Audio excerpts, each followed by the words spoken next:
أشهد أن لا إله إلا الله وحده لا شريك له وأشهد أن محمدا عبده ورسوله أما بعد فأعوذ بالله من الشيطان الرجيم بسم الله الرحمن الرحيم الحمد لله رب العالمين الرحمن الرحيم مالك يوم الدين إياك نعبد وإياك نستعين اهدنا الصراط المستقيم صراط الذين أنعمت عليهم غير المغضوب عليهم ولا الضالين. Bismillahirrahmanirrahim. Huzur sọ wípé àwọn sàhábà tí àwọn máa ṣàlàyé nípa wọn lénìí orúkọ wọn ni alákọ̀ọ́kọ́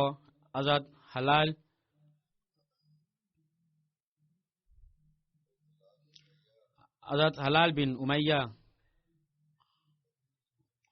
Waqfi, òun ni orúkọ wọn. Nínú ìdílé Ansar tó ń jẹ́ Banu Waqif, orúkọ bàbá wọn ni Umayya bin Amir, orúkọ ìyá wọn sì ni Unaisa bin Hizn, tí wọ́n jẹ́ ọmọ ìyá Hazrat Khusum bin Khidin. Hazrat Khusum bin Khidin àwọn náà ni sàábí tí Ànábì sallallahu alaihi wasallam tí wọ́n tẹ̀dó sọ́dọ̀ wọn nígbà tí wọ́n ṣe ìrìn àjò Medina ní Kaaba. Hazrat Hilal bin Umayya, àkọsílẹ̀ ń bẹ nípa ìyàwó wọn méjì. Alákọ̀ọ́kọ́ Furair bint Malik bin Bashim, ẹlẹ́kejì Malaika bint Abdullah. Àwọn ìyá méjèèjì yìí àwọn náà gba Islam lọ́wọ́ Ànábì Muhammad sallallahu alaihi wasallam. Hazrat Hilal bin Umayya wọ́n jẹ́ kan náà àwọn tí ó kọ́kọ́ gba Islam. Wọ́n sì tàn díẹ̀ mọ́ Banu Waqif. Àsíá ìdílé wọn sì ń bẹ lọ́wọ́ wọn lọ́jọ́ ìṣẹ́gun Mẹ́kà. Hazrat Hilal bin Umayya wọ́n kópa nínú ogun Badar, Uhud àti àwọn ogun tó kù pẹ̀lú Ànábì wa Muhammad sallallahu alaihi wasallam. Àmọ́ wọn lè kópa nínú ogun Tabuk. Ibn Hisham, àkọsílẹ̀ tí ó kọ nípa àwọn tó kópa nínú ogun Badar nínú ìwé rẹ̀, orúkọ Hazrat Halal ò sí ńbẹ̀. Àmọ́ nínú Bukhari, nínú Sahih Bukhari, wọ́n kà wọ́n mọ́ àwọn tó kópa nínú ogun Badar. Hazrat Hilal bin Umayya wọ́n jẹ́ kan náà àwọn Ansar sàábí mẹ́tẹ̀ẹ̀ta tí wọ́n kópa nínú ogun Tabuk láìsí àwáwí kankan. Alákọ̀ọ́kọ́ Ka'b bin Malik àti Murara bin Rabi. Nípa wọn, Al-Qur'ani náà sọ kalẹ̀ àyà kan nípa wọn pé wàhálà salasati alladhina khulifu. وعلى الثلاثة الذين خلفوا حتى إذا ضاقت عليهم الأرض بما رحبت وضاقت عليهم أنفسهم وظنوا أن لا ملجأ من الله إلا إليه ثم تاب عليهم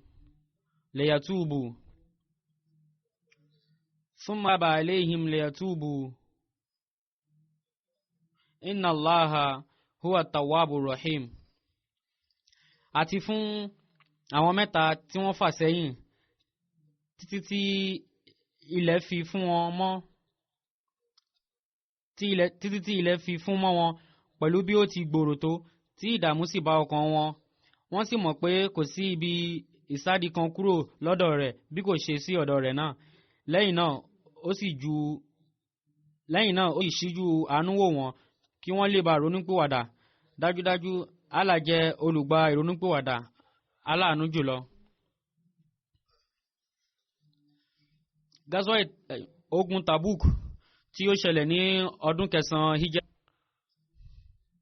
Nínú Bukhari, àlàyé ń bẹ níbẹ̀ lẹ́kùnrẹ́rẹ́ nípa ìṣẹ̀lẹ̀ yìí, nípa àwọn sàhábí mẹ́tẹ̀ẹ̀ta yìí, nípa ìfàsẹ́yìn wọn nínú ogun yìí. Hazrat Ka'b bin Malik, ọmọ wọn Abdurrahman, ó gba ìgbà wáyé wá látọ̀dọ̀ bàbá rẹ̀ tí ń ṣe Hazrat Abdullah. Wọ́n nígbà tí wọ́n fọ́ lójú, òun lòun máa mú wọn kiri. Wọ́n sọ wípé àwọn gbọ́ ọ̀rọ̀ yìí lẹ́nu Hazrat Ka'b bin Malik, tí wọ́n sọ wípé yẹn nígbà tí wọ́n ṣàlàyé ìṣẹ̀lẹ̀ yìí sì jẹ́ ìṣẹ̀lẹ̀ tó gùn gan.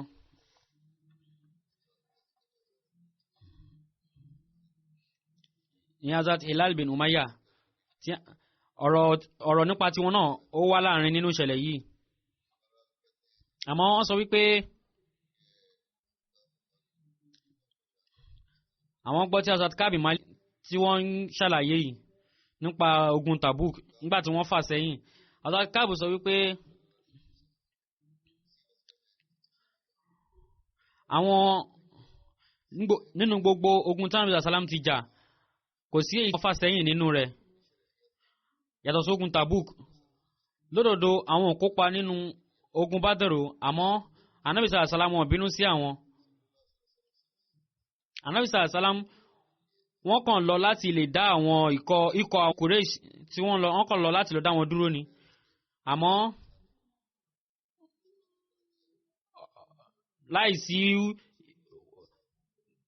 ìyọnu ni Ọlọ́run bá fi ní káwọn méjèèjì kan kọlura wọn ní ojú ogun ní Badr. Aláwọn kópa ní ogun Badr, àmọ́ àìkópa àwọn níbẹ̀ Ànábì sallam wọ́n bínú sí àwọn torí pé àwọn kópa nínú ogun Badr. Àwọn nígbà tí àwọn ṣe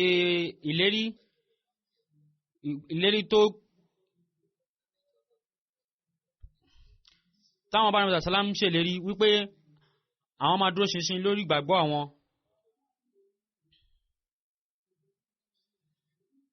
Tòun tí Badr ó gbajúmọ̀ láàrin àwọn èèyàn, àwọn ò lè torí ẹ̀ jùlẹ̀ fún ogun fún Bayati Ekuba.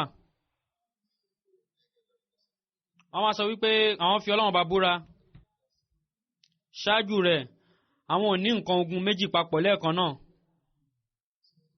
àti pé lásìkò ogun náà ni àwọn ní nǹkan ogun. Eléyìí sì jẹ́ ìṣe Ànábì sallam tí wọ́n bá fẹ́ lọ fún ogun kankan, wọn kì í fi hàn sí àwọn èèyàn, wọn kì í sọ fún wọn wípé ibi báyìí là ń lọ, báyìí ni a ṣe máa rìnrìn àjò wa. Àmọ́ lásìkò yìí, torí pé eléyìí náà jẹ́ ète wọn nípa ogun, wọ́n sì máa ń tọ́jú sí ara wọn. So látara eléyìí wọ́n máa ń jẹ́ kí ọ̀nà náà gùn gan lọ́pọ̀lọpọ̀, káwọn balẹ̀ máa mọ ibi tí àwọn ń lọ. Àmọ́ ó ṣẹlẹ̀ wípé ogun Tabuk yìí ó wáyé lásìkò tí nǹkan ń gbóná, ìyẹn tí pé oòrùn náà le koko gan.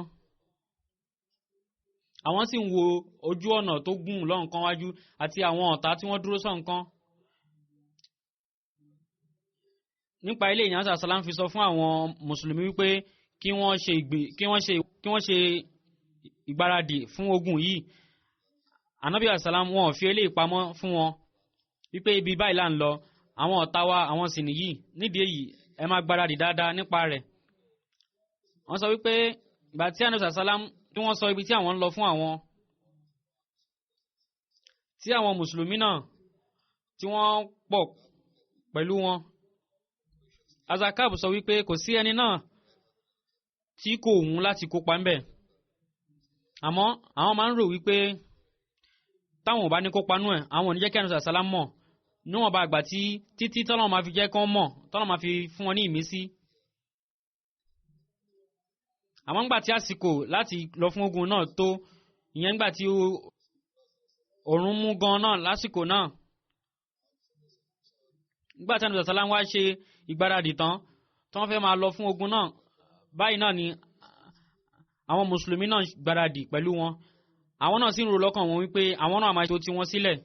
Àmọ́ ńgbà táwọn padà wá, àwọn ò ṣe nǹkan kan. Àwọn ní àníyàn, àmọ́ ńgbà táwọn padà dé, àwọn ò ṣe nǹkan kan, àwọn ò ṣètò kan nípa ìgbáradì náà. Àwọn sì ń sọ lọ́kàn àwọn wípé àwọn lè ṣègbìyànjú, àwọn ní àwọn nǹkan ogun, nǹkan ìjà. Wọ́n ní báyìí ni àwọn ṣe bẹ̀rẹ̀ sí ní ròyìn iyèméjì nípa ọ̀rọ̀ yìí títí tí àwọn sàlám fi gbéra fún ogun náà, tí àwọn ọmọ ogun, àwọn mùsùlùmí náà fi gbéra pẹ̀lú wọn. Àwọn ò sì tí ì ṣe ìgbáradì kan. Àwọn wá ń rò wípé lẹ́yìn ọjọ́ kan àbọ́jọ́ méjì tán bá lọ, àwọn máa tẹ̀lé wọn, àwọn máa lọ bá wọn, nítorí pé nǹkan ogun ń bẹ. Àwọn á sì lè ṣe ìrìn àjò náà pẹ̀lú ìrọ̀rùn. Àwọn ní àwọn tún lọ wípé àwọn máa lọ ṣe ìgbáradì, àwọn tún padà dé again, àwọn ò rí nǹkan kan ṣe. Ó tún dọjọ́ kejì àtọjọ́ kẹta, àwọn tún padà wá lọ́wọ́ òfìfo, àwọn ò sì rí ìpinnu kankan ṣe. Wọ́n ní báyìí náà ni ó ṣe lọ títí tí àwọn ọmọ ogun tó ń fi rìnrìn àjò tó fi rìn lọ síwájú. Wọ́n láwọn wá ń rò wípé káwọn ṣe nǹkan kan táwọn máa fi bá wọn pàdé. Àwọn wá rí pé kò sí agbára náà fún àwọn ò lè ṣe. Lẹ́yìn ìgbà tí Ànábì Muhammad sàlám tí wọ́n lọ tán, tí àwọn bá wá ń rìn jáde láàrin àwọn èèyàn tí àwọn ń rìn kiri, ọ̀rọ̀ yìí sì máa ń bà wọ́n nínú jẹ́ wípé ó wá dàbí pé àwọn ń rí àwọn èèyàn tí wọn ò lọ fún ogun náà látara àbòsí tí ń bẹ lọ́kàn wọn. Ìyẹn ni àwọn irúfẹ́ àwọn èèyàn táwọn máa ń rí nìyẹn. Táwọn máa ń bá pàdé táwọn bá ń rìn, tàbí kẹ̀ àwọn tí wọ́n lẹ, àwọn tí wọn ò lágbára, tí Ọlọ́run bá ti fún wọn nígbà láàyè wípé kí wọ́n kópa nínú ogun, tàbí kí àwọn tí àbòsí ń bẹ lọ́kàn wọn, àwọn máa ń kara àwọn kún irúfẹ́ àwọn èèyàn báyìí. Wọ́n ní tí Ànábì sàlám fi dé agbègbè kan, wọn ò rántí àwọn. Wọ́n wá dé Tabuk tán jókòó pẹ̀lú àwọn èèyàn. Àwọn béèrè wípé níbo ni Hazrat Kaab wà. Arákùnrin kan láàrin àwọn Banu Salama, wọ́n wá sọ wípé ìrẹ́ òjíṣẹ́ Ọlọ́run ọba, látara aṣọ méjì rẹ̀ àti ìmáwọ̀ àti ìwòsí rẹ̀ ló dá dúró, ló jẹ́ kó fà sẹ́yìn láti má bá wa wá sógun. Ìyẹn tó túmọ̀ sí pé owó ti dé, tàbí kẹ̀ ìgbéraga ó ti dé fún. Hazrat Muaz bin Jabal gbígbọ́ tí wọ́n gbọ́ ilé yìí, wọ́n ní nǹkan burúkú ohun tí ó sọ yìí, wípé ọ̀rọ̀ náà ò rí bẹ́ẹ̀. Àwọn wá sọ wípé eré òjíṣẹ́ Ọlọ́run ọba, wípé àwọn mọ̀ àmọ̀dájú nípa wọn, àwọn sì mọ̀ wọ́n dáadáa wípé kò ń ṣe látara ìgbéraga tàbí gẹ̀ mótómótó. Gbígbọ́ tí Ànábì sàlám gbọ́ ilé wọn dákẹ́. Hazrat Kaab bin Malik wọ́n sọ wípé nígbà tí àwọn gbọ́ ìròyìn yìí wípé Ànábì sàlám wọ́n padà bọ̀ látojú ogun, àwọn wá ronú, àwọn bẹ̀rẹ̀ ro nǹkan burúkú wípé kí ni nǹkan tí àwọn máa sọ tí àwọn máa fi tí Ànábì sàlám ò finú bínú sí àwọn. Àwọn wá bẹ̀rẹ̀ sí ń béèrè ìwòye sí àwọn aráalé àwọn lọ́wọ́, àwọn béèrè ìwòye sí wọn lọ́wọ́ wọn. Ìgbà táwọn wá gbọ́ pé Ànábì sàlám ti dé, báyìí ni gbogbo ìròkìrò tí ó ń bẹ lọ́kàn àwọn, báyìí ni gbogbo ẹ̀ ṣe fò lọ. Àwọn ó wá yí àwọn wípé àwọn ò ní sọ irúfẹ́ ọ̀rọ̀ náà, àbí kí àwọn ò ní wá àwáwí léyìí tí ó máa kí ìyẹn tí ń ṣe irọ́ tí ó máa jẹ́ kí Ànábì sàlám má bínú sí àwọn. Nídìí èyí àwọn máa sọ òtítọ́ fún Ànábì sàlám. Nídìí èyí ìgbà tí Ànábì sàlám wá dé, èyí ni Ànábì sàlám máa ń ṣe. Tá bá dé látojú, wọ́n máa kọ́ lọ sí mọ́ṣáláṣí, wọ́n máa lọ kí rákà méjì, wọ́n á sì lọ máa kí àwọn èèyàn. Ìgbà tí Ànábì sàlám wá ṣe eléyìí, báyìí ni gbogbo àwọn tí wọ́n fà sẹ́yìn pátápátá, wọ́n lọ bá wọn, ìyẹn àwọn tí wọ́n kópa nínú ogun, wọ́n lọ bá Ànábì sàlám. Àwọn bẹ̀rẹ̀ sí mú àwáwí wọn wá wípé ohun tí ó ṣẹlẹ̀ tí mo fi tẹ̀lé yín lọ sójú ogun lélẹ́yìí, tí wọ́n sì bẹ̀rẹ̀ sí ń búra. Irúfẹ́ àwọn èèyàn báyìí wọ́n lé ní 100 tàbí jù bẹ́ẹ̀ lọ, tí wọ́n sì ń parọ́ wípé ohun tí ó jẹ́ kí àwọn lọ lélẹ́yìí, ìyẹn àwọn àwáwí tí ó gba. Báyìí ni Ànábì sàlám ṣe gbọ́ gbogbo ọ̀rọ̀ wọn, wọ́n sì gba báyẹ̀ tí wọ́n sì wá àforíjì fún wọn wọ́n sì fi gbogbo ohun tí ó ń bẹ sọ́kàn wọn wọ́n dẹ̀ fi síwájú ọlọ́run ọba wípé àwọn ti gbọ́ yín àwọn sì ti gbà yín gbọ́ pé ọlọ́run ọba àforíjì yín àmọ́ ọlọ́run ní gbogbo ẹ̀ yé dáadáa. Lẹ́yìn náà àwọn nígbà tí àwọn wá sí ọ̀dọ̀ ànábì àwọn sàlám tí àwọn sì sálámọ̀ sí wọn ànábì sàlám sì wò mí wọ́n rẹ́rìn sí mi bákan àmọ́ àwọn rí wípé wọ́n ń bínú sí mi. Ànábì sàlám wá sọ wípé máa bọ̀ wájú àwọn wá súnmọ́ wọn àwọn sì jókòó síwájú wọn. Ànábì sàlám wá béèrè lọ́wọ́ mi wípé kí ni ohun tí ó dá ẹ dúró kí ló jẹ́ kí o fà sẹ́yìn tó fi tẹ̀lé wa lọ ǹjẹ́ o rí nǹkan ògùn ni.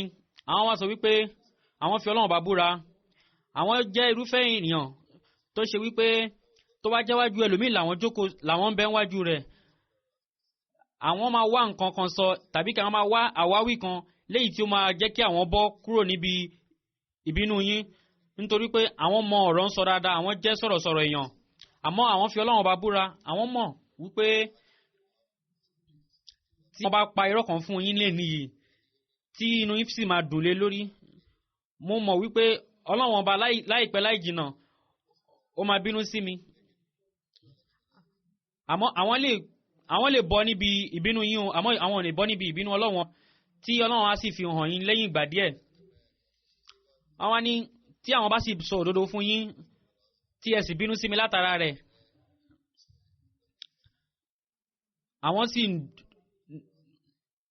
àwọn sì nírètí wípé Ọlọ́run yóò yọ́nú sí àwọn yóò foríjì àwọn.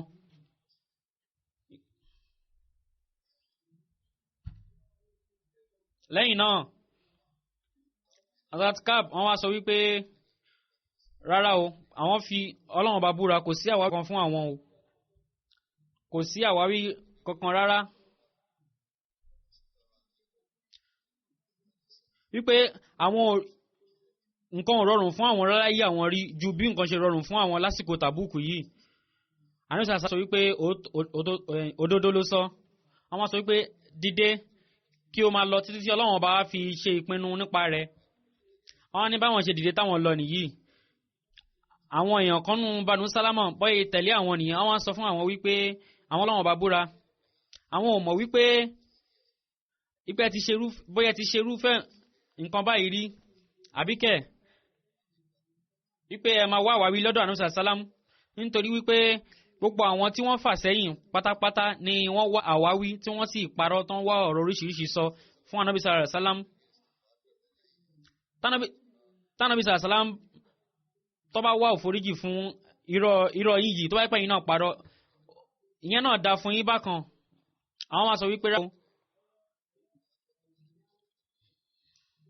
àwọn àrí wípé gbogbo ọ̀rọ̀ tí àwọn èèyàn wọ̀nyí sọ ó nípa lọ́kàn àwọn ò pé bí káwọn padà sọ́dọ̀ Ànábì sàlám kí àwọn lọ parọ́ fún wọn káwọn lọ yí ọ̀rọ̀ àwọn padà ìyẹn àwọn sọ fún wọn tẹ́lẹ̀ wípé rárá kò rí bẹ́ẹ̀ o. Àwọn ní lẹ́ẹ̀kan náà làwọn wá béèrè lọ́wọ́ àwọn èèyàn wọ̀nyẹn wípé nǹkan tí ò da ìyẹn àwọn tí wọ́n sọ fún wọn pé nǹkan tí àwọn sọ yẹn ò da àwọn ò bá ti parọ́ fànàbí. Àwọn wá béèrè lọ́wọ́ wọn wípé yàtọ̀ sí èmi tí mo sọ òdodo ǹjẹ́ àwọn míì náà ń bẹ tó yẹ pé wọ́n sọ irú òdodo yìí fún Ànábì sàlám tí Ànábì sàlám fi tán sì tẹ́wọ́ gbà lọ́wọ́ wọn. Àwọn ní bẹ́ẹ̀ ni àwọn méjì míì náà ń bẹ tí wọ́n sọ nǹkan tí wọ́n náà sọ. Irúfẹ́ ìdáhùn yìí náà ni àwọn náà rí gbà lọ́dọ̀ Ànábì sàlám ìyẹn irúfẹ́ yìí tí Ànábì sàlám fún yín. Àwọn sọ pé àwọn wo làwọn ènìyàn náà àwọn ní alákọ̀ọ́kọ́ ni Murara bin Rabi Amri àti Hilal bin Umayya Wakfi. Àwọn sọ wípé Azakabu sọ wípé wọ́n ṣàlàyé àwọn èèyàn méjì àwọn èèyàn Ọlọ́run méjì kan tí wọ́n kópa nínú ogun Badar àwọn méjì sì jẹ́ àwòkọ́ṣe fún mi. Nígbà tí wọ́n dárúkọ àwọn méjèèjì yìí fún mi báyìí ni mo ṣe lọ sọ́dọ̀ àwọn méjèèjì náà. Ànábì sàlám wọ́n sì pa àwọn mùsùlùmí láṣẹ kí wọ́n má bá wa sọ̀rọ̀. Ìgbà náà ni mo ṣe pé lódodo àwọn èèyàn rẹ̀ làwọn èèyàn méjèèjì torí wọ́n kópa ní ogun Badar. Nídìí èyí àwọn ò ní wá àwáwí kankan àwọn ò ní sọ àwáwí kankan mọ́ wọ́n ní báwọn ṣe lọ nìyẹn. Ànábì sàlám sì pa àwọn mùsùlùmí láṣẹ láti má bá wa sọ̀rọ̀. Àwọn ní nínú àwọn èèyàn tí wọ́n fà sẹ́yìn, àwọn èèyàn wá bẹ̀rẹ̀ sí ń jìnnà sí àwọn bí wípé wọn ò mọ̀.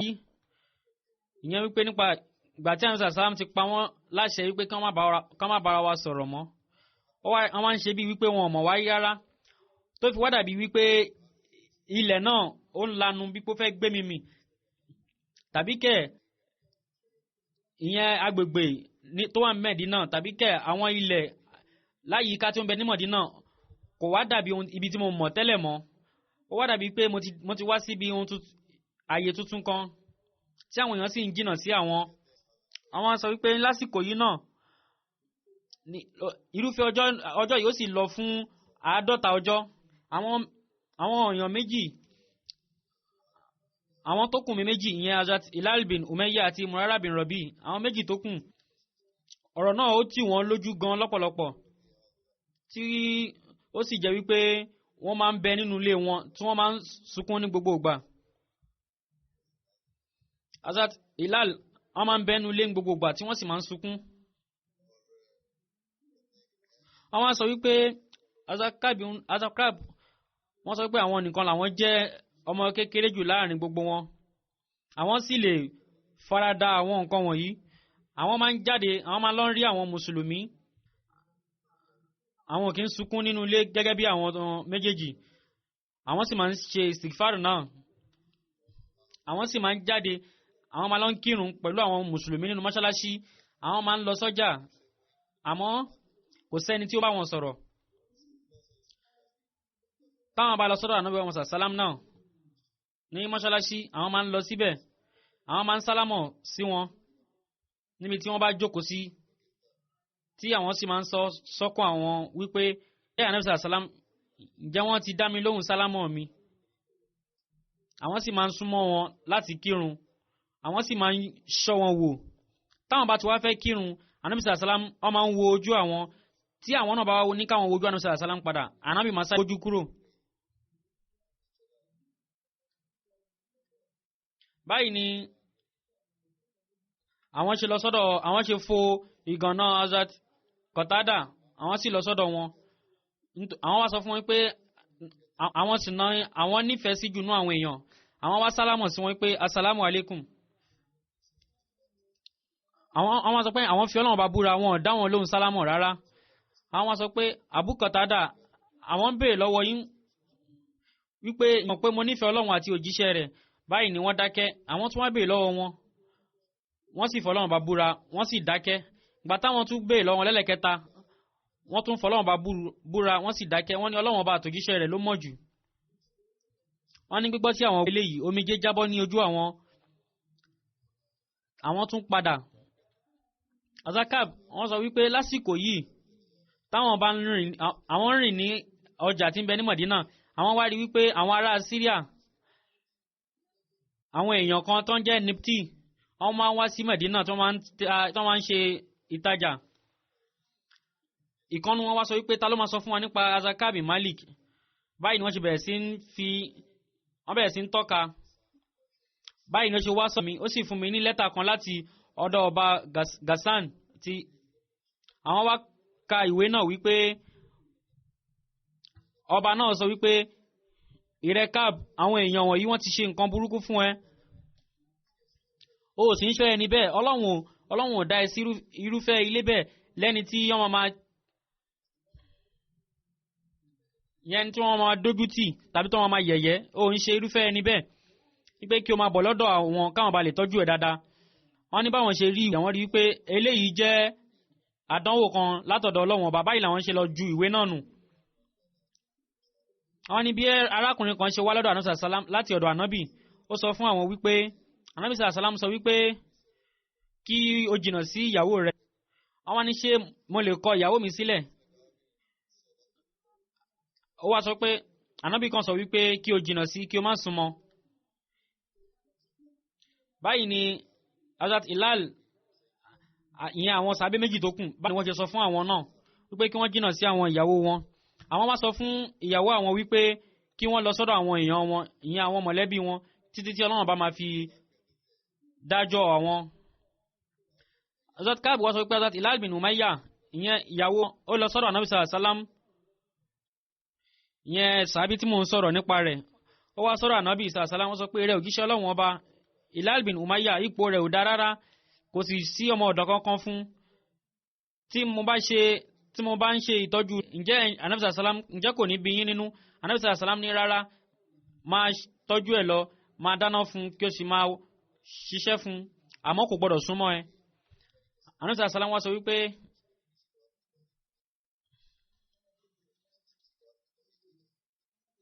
ìyàwó rẹ̀ wá sọ wípé kò kí ń ka nǹkan wípé kò sí nǹkan tó máa ń dùn mọ́ láti ìgbà náà tí ìṣẹ̀lẹ̀ náà ti ṣẹlẹ̀ ló ti ń sunkún láti ìgbà náà.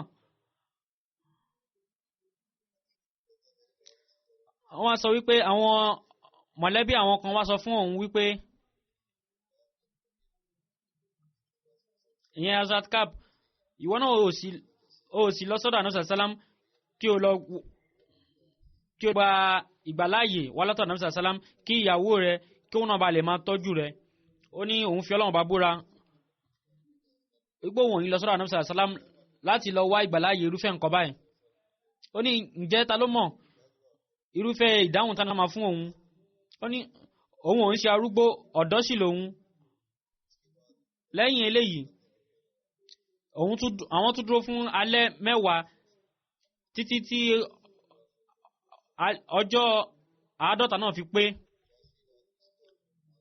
Láàárọ̀ ọjọ́ 50 tí ọjọ́ náà pé táwọn kírun súbà tán táwọn kí ìrun fájírì tán níbẹ̀ làwọn jókòó sí tí ẹ̀mí àwọn sì fún mọ́ àwọn náà tí ilẹ̀ náà sì fún mọ́ àwọn. Lásìkò náà ni àwọn gbọ́ tí olùkéde kan ń kéde wípé tí ó ń bẹ lórí òkè kan tí ń jẹ́ Sálà. Ó sì ń pariwo látòkè náà wípé ìrẹ́ Káàbì Malik ìró dùnnú ń bẹ fún rẹ o. Wọ́n ní gbígbọ́ tí àwọn gbọ́ ilé àwọn lọ sí sájídà ó sì yé àwọn wípé àdánwò náà ó ti lọ pé Ọlọ́run ti wẹ àwọn mọ́.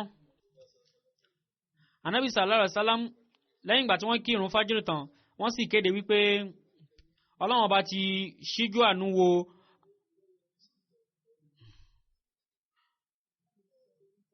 àwọn méjèèjì Ọlọ́run bá ti forí wọn.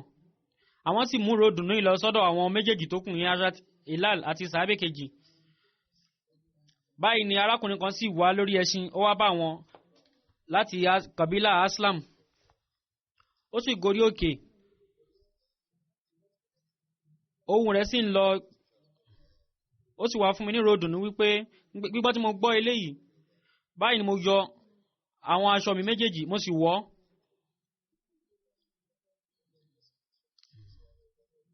Lẹ́yìn aṣọ méjèèjì lásìkò náà àwọn ò ní nǹkan mímọ́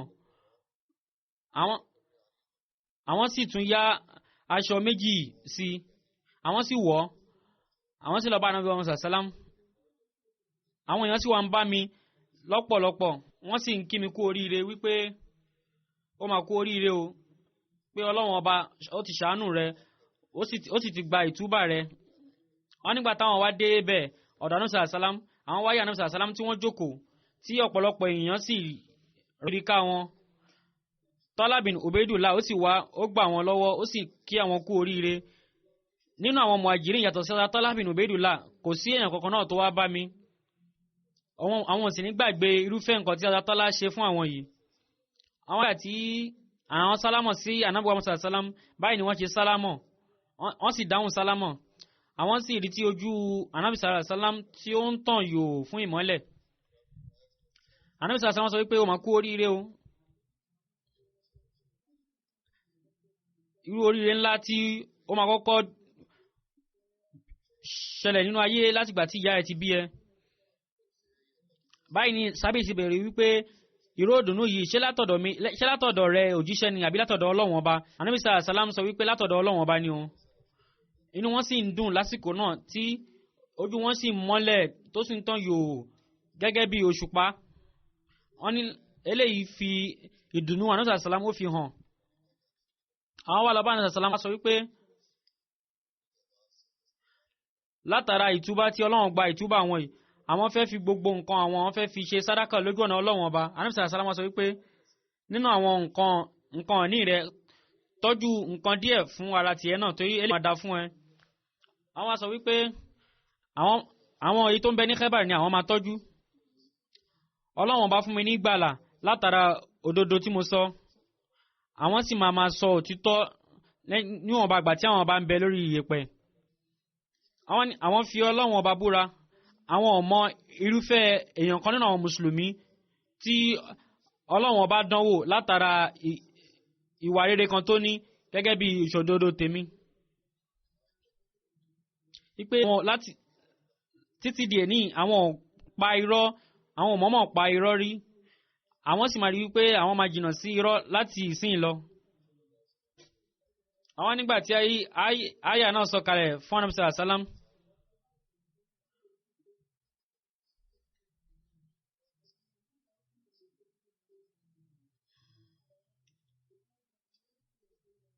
pé ọlọ́run bá tẹ́wọ́ gba ìtúbà àwọn èèyàn náà wípé ọlọ́run bá sì jẹ́ ọba aláàánú jùlọ. àwọn sọ wípé àwọn fi ọlọ́run bá búra lẹ́yìn rẹ̀ tí ọlọ́run bá tọ́ mi sí ojú ọ̀nà Islam ọlọ́run ò ṣe irúfẹ́ oore tó tóbi jù bẹ́ẹ̀ lọ fún mi. wípé àwọn á sì máa sọ òdodo láti ìgbà náà fún Ànábì sallallahu alaihi wasallam. wọ́n ní àwọn dúpẹ́ wípé àwọn ò parọ́ fún Ànábì wa Muhammad sallallahu alaihi wasallam àìjẹ́bẹ̀ àwọn ò bá parun gẹ́gẹ́ bí àwọn èèyàn yẹn gẹ́gẹ́ bí wọ́n ṣe parun ìyẹn àwọn tí wọ́n parọ́ fún Ànábì sallallahu alaihi wasallam. àwọn sọ wípé ọlọ́run ọba ó lo irúfẹ́ ọ̀rọ̀ tí ó kórìíra ni ó lò fún àwọn tí wọ́n ń parọ́ wípé nígbà tí ó bá padà sí ọ̀dọ̀ wọn wọ́n máa wá láti wá máa búra fún ẹ nítorí pé ọlọ́run ọba kò nífẹ̀ẹ́ sí àwọn tí wọ́n máa ń yẹ àdéhùn. Zatkab sọ wípé ìpinnu àwọn mẹ́tẹ̀ẹ̀ta yìí ó dá lọ́pọ̀lọpọ̀. Ànábì sallallahu alaihi wasallam sì tẹ́wọ́ gbà ju àwọn tí wọ́n parọ́ lọ.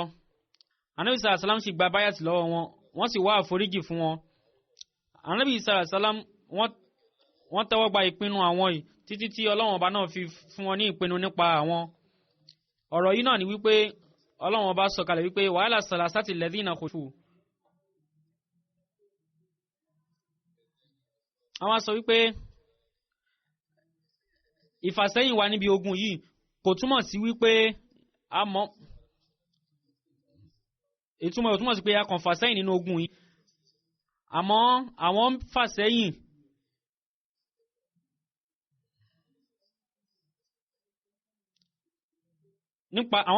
nípa láti má pa irọ́ gẹ́gẹ́ bí àwọn tó kù ṣe parọ́ àwọn dúró sẹ́yìn má pa irọ́ fún Ànábì sallallahu alaihi wasallam. ìtumọ̀ rẹ̀ lélẹ́yìn kò ń ṣe wípé àwọn fà sẹ́yìn láti má lọ ja ogun. àwọn sọ wípé tòun ti bẹ́ẹ̀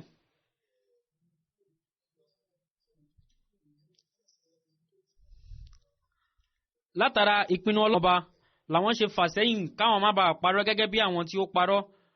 ìtumọ̀ rẹ̀ nìyẹn. Hazrat Hilal bin Umayya wọ́n dolóògbé lásìkò Hazrat Amir Muawiya lójú ogun Tabuk. nípa rẹ̀ nǹkan míì tún ni wípé Tabuk àwọn ti sọ tẹ́lẹ̀ nípa rẹ̀ àwọn àṣàlàyé nípa rẹ̀. ó jẹ́ agbègbè kan tó ń bẹ láàrin Medina sí Syria lẹ́yìn tí ọ̀nà yẹn jẹ́bi tí àwọn oníṣòwò tí wọ́n máa ń gbà kọjá tó sì tẹ́ ìlú kan ní Wadil Qura lọ́nà Syria tí wọ́n sì tún máa ń pè ní Ashabul Aika. ibẹ̀ náà sì ni wọ́n ti gbé Hazrat Shuaib dìde lẹ́yìn tí Hazrat Shuaib tí wọ́n jẹ́ òtí wọ́n rán sí àwọn Ashabul Aika. Gazwa Tabuk yìí ó tún ní orúkọ míì Gazwatul Usra tàbí kẹ̀ Jaishul Usra lẹ́yìn tó jẹ́ ogun tí ó le koko gan. wọ́n sì tún máa ń pè ní Gazwatul Fazia ìyẹn ogun tó mú ìdójútì bá àwọn kèfèrí. Ànábì sallallahu alaihi wasallam lẹ́yìn Hudaybiyah lẹ́tà tí wọ́n kọ́kọ́ kọ òun ni sí olórí Rome lẹ́yìn tí wọ́n tó dọ́dọ̀ gómìnà Basar lẹ́yìn tí Haris bin Abu Shimar Ghassani tí wọ́n fi rán sàábé yìí. Ìgbà tí ó wá mú ìwé Ànábì sàlámì dọ́dọ̀ wọn báyìí ni ó sì obìnrin ló sì sọ wípé òun máa gbógun ti Mádínà lẹ́yìn tí ó fà tí àwọn Mádínà fi bẹ̀ sí ń rò wípé ó ṣeé ṣe ìgbàkígbà ó lè gbógun ti àwọn mùsùlùmí. Látara eléyìí ló fà àwọn ará Níptì ti Syria tó bá ń wá sí Mádínà látara wọn ni Ànábì sàlámì fi mọ̀ wípé Kẹ́sìrà Rome wọ́n kópa sí Sham ìyẹn àwọn ọmọ ogun wọn. Nígbà míì ń sọ wípé àwọn Kìrìsìtẹ́nì wọ́n sọ wípé arákùnrin kan ó ti parun ìyẹn tí ó ń pẹ̀rẹ̀ lójíṣẹ́ látara rẹ̀ ni kò sí oúnjẹ àti omi fún àwọn ará Mẹ́dínà tí àwọn nǹkan wọ́n sì bẹ̀rẹ̀ sí ń kú. Látara eléyìí ni ọba Róòmù náà ló fi ṣe ètò àwọn ọmọ ogun tí ó lé ní 140 tí wọ́n sì ṣetán láti lọ gbógun ti wọn. Bàtàwọn sàlámù wá gbọ́ eléyìí àwọn èèyàn wọn ní agbára náà. Ànábì sàlámù sì pa wọ́n láṣẹ pé wọ́n lọ máa ṣe ètò wọ́n sì jẹ́ kán mọ̀ nípa ìrìnàjò tó fẹ́ ṣe kí wọ́n bá lè ṣe ìgbáradì dáadáa. Sheikh Alama Askalani ohun tí wọ́n kọ lélẹ́yìn wípé ìjùsílẹ̀ àwọn sàábé àti ìwà àbòsí àwọn kèfèrí ìyẹn àwọn alábòsí látara ìṣẹ̀lẹ̀ yìí ló fi hàn. Àwọn mùsùlùmí síbẹ̀ sí ṣe ìjùsílẹ̀ wọn tí wọ́n ní fún ojú ogun náà. Àwọn tí wọ́n wá ní nǹkan kan náà wọ́n tún gbáradì wọ́n ṣetán tí wọ́n ní nǹkan kan rárá wọ́n ṣetán láti máa rìn lórí ẹsẹ̀ láti lè lọ fún ogun náà. Nípa eléyìí náà ni gbogbo àwọn èèyàn ń lọ sí ilé wọn ni wọ́n sì ń gbé gbogbo nǹkan tí ó ń bẹ nínú ilé wọn wọ́n sì ń gbé wá sí ọ̀dọ̀ Ànábì sàlám láti lè ṣe ìjùsílẹ̀ dáadáa. Àwọn míì sì bẹ̀rẹ̀ sí ń wá agbègbè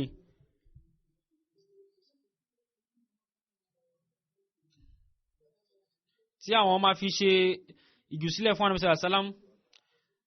Àwọn míì sì ń bẹ nínú wọn tó pé wọn tiẹ̀ ní bàtà tí wọ́n máa wọ̀ àwọn abá Ànábì àwọn sàlám wípé táwọn bá tiẹ̀ rí bàtà tí àwọn máa wọ̀ àwọn ṣetán láti tẹ̀lé yín lọ nítorí pé táwọn bá fi ẹsẹ̀ rẹ̀ lásán rìn ẹsẹ̀ àwọn máa bàjẹ́. Irúfẹ́ ipò yìí náà ni ipò àwọn sàábé lásìkò náà àmọ́ tòun ti bẹ́ẹ̀ gbogbo wọn pátápátá wọ́n ṣetán láti ju ẹ̀mí ara wọn sílẹ̀ fún ogun yìí. Hazrat Umar lásìkò yìí ni wọ́n rò wípé àwọn ní nǹkan púpọ̀ nílé owó púpọ̀ nílé báyìí ni wọ́n ṣe rò wípé àsìkò nìyí láti lè gbáwájú Hazrat Abubakar nínú iṣẹ́ rẹ̀. Báyìí ni wọ́n ṣe kó ìdajì ohun ìní wọn kó wá sí ọ̀dọ̀ Ànábì Muhammad sallam. Wọ́n sì sọ fún òjíṣẹ́ Ọlọ́run wípé Ànábì sallam sọ wípé kí ló fi sílẹ̀ fún àwọn ará ilé rẹ̀. Wọ́n ní àwọn fi ìdajì sílẹ̀ fún wọn àwọn sì kó ìdajì wá sí ọ̀dọ̀ ẹ̀yin. Ìgbà tí wọ́n wá kó sí ọ̀dọ̀ wọn Ànábì sallam wá sọ wípé kí ni ohun tí o filẹ̀ fún àwọn ará rẹ̀. Ìyẹn ìgbà tí Hazrat Abubakar dé pẹ̀lú gbogbo nǹkan ní wọn. Àwọn ní àwọn fi Ọlọ́run ọba àti òjíṣẹ́ rẹ̀ lẹ̀ fún wọn. Báyìí ni Hazrat Umar ṣe bẹ̀rẹ̀ sí jowú wọn. Àwọn sọ wípé àwọn fi Ọlọ́run ọba búra àwọn ò lè gbáwájú Hazrat Abubakar nínú nǹkan kan. Hazrat Masih Maud alayhi salatu wassalam nípa ìṣẹ̀lẹ̀ yìí wọ́n sọ wípé lẹ́ẹ̀kan nígbà kan Ànábì Muhammad sallam wọ́n sọ wípé nígbà tí wọ́n nílò owó lásìkò náà ni Hazrat Abubakar ni wọ́n kó gbogbo nǹkan tí wọ́n nílé wọn wá sí ọ̀dọ̀ Ànábì sallam. Ànábì sallam wá bèèrè lọ́wọ́ wípé Abubakar kí ló filẹ̀ fún àwọn èèyàn rẹ̀. Àwọn làwọn fi orúkọ Ọlọ́run àti ti òjíṣẹ́ rẹ̀ lẹ̀ fún wọn. Hazrat Umar kó ìdajì ohun tí wọ́n ní wá. Ànábì sallam wá bèèrè lọ́wọ́ wípé kí ló filẹ̀ fún àwọn èèyàn nílé. Àwọn sọ pé àwọn fi ìdajì lẹ̀ fún wọn. Ànábì sallam wá sọ wípé Hazrat Masih Maud wọ́n ní òjíṣẹ́ Ọlọ́run wá sọ wípé ìyàtọ̀ tí ń bẹ láàrin ìhùwàsí ìjùsílẹ̀ Hazrat Umar àti Abubakar ìyàtọ̀ yẹn náà ni ìyàtọ̀ ipò wọn. Hazrat Abubakar lójú ogun Tabuk gbogbo nǹkan tí wọ́n ní tí wọ́n fi jìn fún Ànábì sallallahu alaihi wasallam nígbà tí wọ́n ṣe ìṣirò rẹ̀ ó jẹ́ 4,000 dirham. Lásìkò yìí Hazrat Usman náà àwọn náà fi ẹṣin àti ràkúnmí àti àwọn owó lọ́pọ̀lọpọ̀ látara ilé Ànábì sallallahu alaihi wasallam wọ́n dúró sórí mímbàrí wọ́n sọ wípé látara ohun tí Hazrat Usman ṣe yìí wọn ò ní mú wọn tàbí kẹ́ wọn ò ní jẹ́ kán wọ́n ṣe ìṣirò gbogbo ohun tí wọ́n bá ṣe. Ní ẹgbàá mi wọ́n sọ wípé Ànábì sọ wípé lẹ́yìn ọjọ́ ìní yìí gbogbo ohun tí Hazrat Usman bá ṣe àwọn èèyàn wọn gbọ́dọ̀ jẹ́ kí ìdààmú bá wọn látara rẹ̀. Hazrat Abu Wakil tán jẹ́ sàábì kan wọn ò ní nǹkan kan tí wọ́n lè fi ṣèjù sílẹ̀ fún ogun náà. Wọ́n wá rò wípé àwọn aṣàwò wípé lálẹ́ àwọn máa lọ ṣiṣẹ́ níbì kan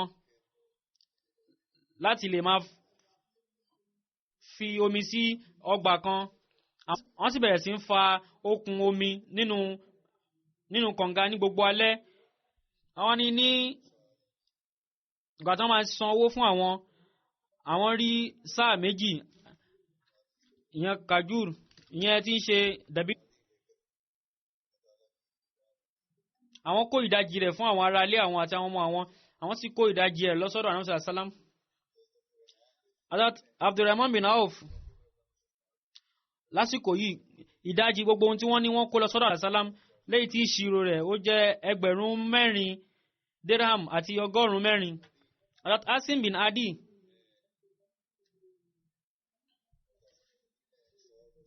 wọ́n fi wasik tí ó ń ṣe 100 lẹ́yìn tí wasik kankan 100 sọ ni ó máa ń bẹ níbẹ̀ tí sọ kankan kílò 2.5 ló máa ń bẹ níbẹ̀.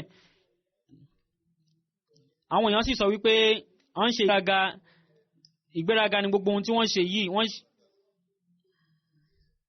lẹ́yìn ìgbà tí wọ́n sì ṣe ìṣirò gbogbo nǹkan wọ̀nyí wọ́n rí wípé ó tó 14,000 dirham. Àwọn mọ̀náfíkì èèyàn wọ́n sọ wípé wọ́n ṣe mọ́tómọ́tó ni.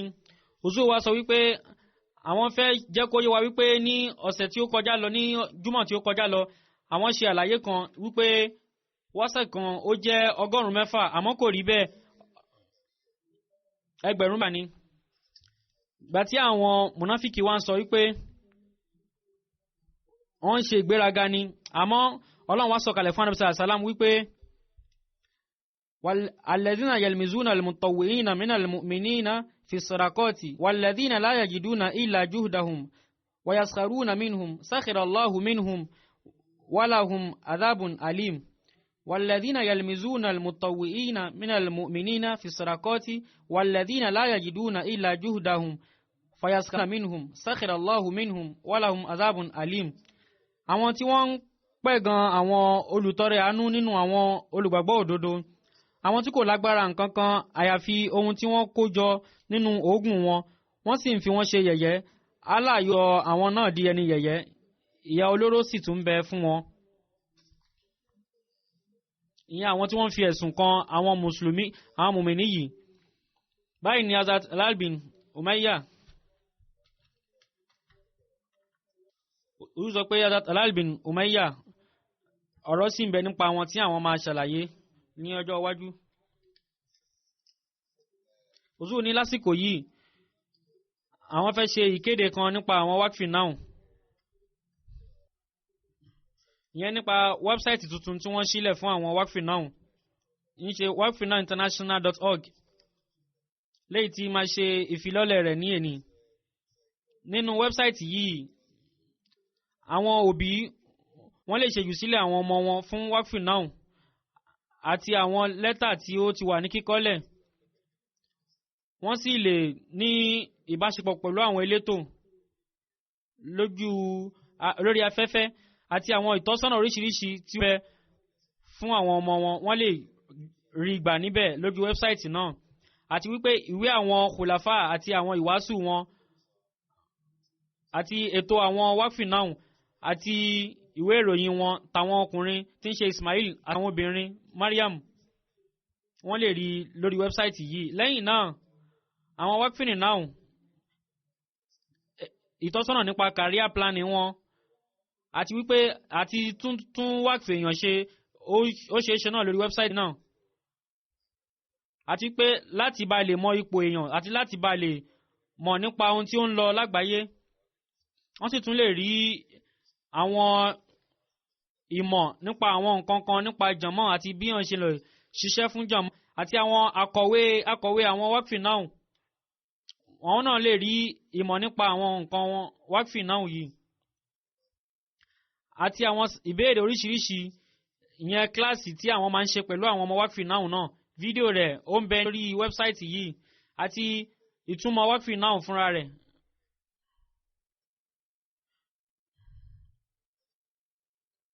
Àti nípa wákfì náà gbogbo àwọn àbájáde àwọn prógrámù wọn àti àwọn ohun tí ó ń bẹ nílẹ̀ láti èní gbogbo ẹ̀ ń bẹ lórí wẹ́bsáìtì yìí tí ó máa ṣiṣẹ́ láti èní kí àwọn òbí rí wípé àwọn jàǹfààní eléyìí.